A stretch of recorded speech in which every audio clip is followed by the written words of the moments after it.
নমস্কার বন্ধুরা, স্বাদের সাগরে তোমাদের সবাইকে স্বাগত।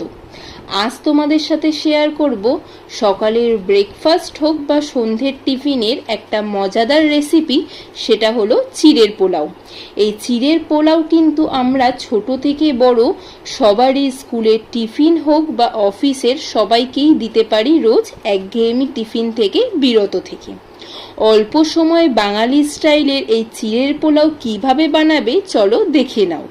আর কি কি লাগবে বানাতে। আমি এখানে একটা পাত্রের মধ্যে চিড়ে নিয়েছি, যেটা ছাড়া কিন্তু এই পোলাও রেসিপিটা একদমই অসম্পূর্ণ।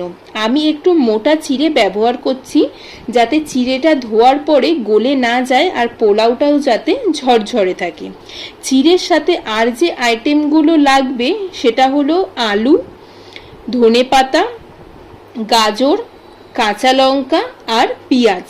প্রত্যেকটাকে টুকরো করে কেটে নিয়েছি। এর সাথে সাথে নিয়েছি কিশমিশ, ভাজা বাদাম আর কাজু বাদাম।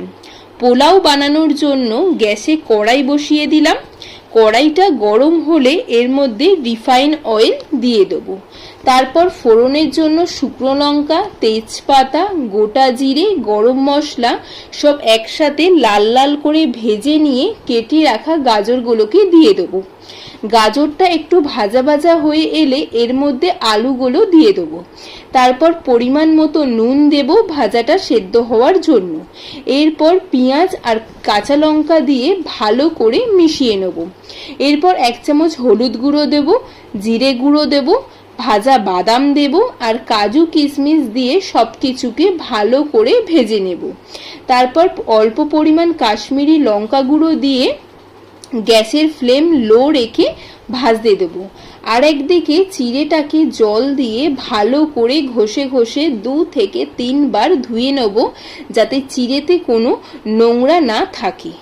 ধোয়ার পর দেখো মোটা চিড়ে নিয়েছি বলে চিড়েগুলো এখানে একদম ঝরঝরে আছে। এরপর ভাজার ওপর চিড়েগুলো দিয়ে দিয়ে ভাজার সাথে ভালো করে মিশিয়ে নেব।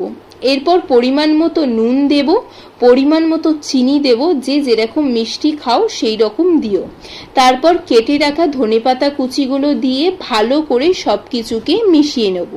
তারপর শেষে চাট মশলা আর গোলমরিচ গুঁড়ো দিয়ে নেড়ে নিলেই রেডি হয়ে যাবে আমাদের আজকের রেসিপি ঝরঝরে চিড়ের পোলাও।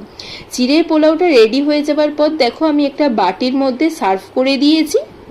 আর রেসিপিটা কেমন লাগলো তোমরা অবশ্যই কিন্তু কমেন্ট করে জানাতে ভুলো না।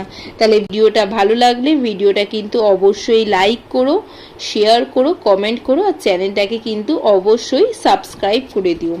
তাহলে আজকের মতো টাটা, দেখা হচ্ছে আবার নতুন কোনো রেসিপি নিয়ে পরের ভিডিওতে।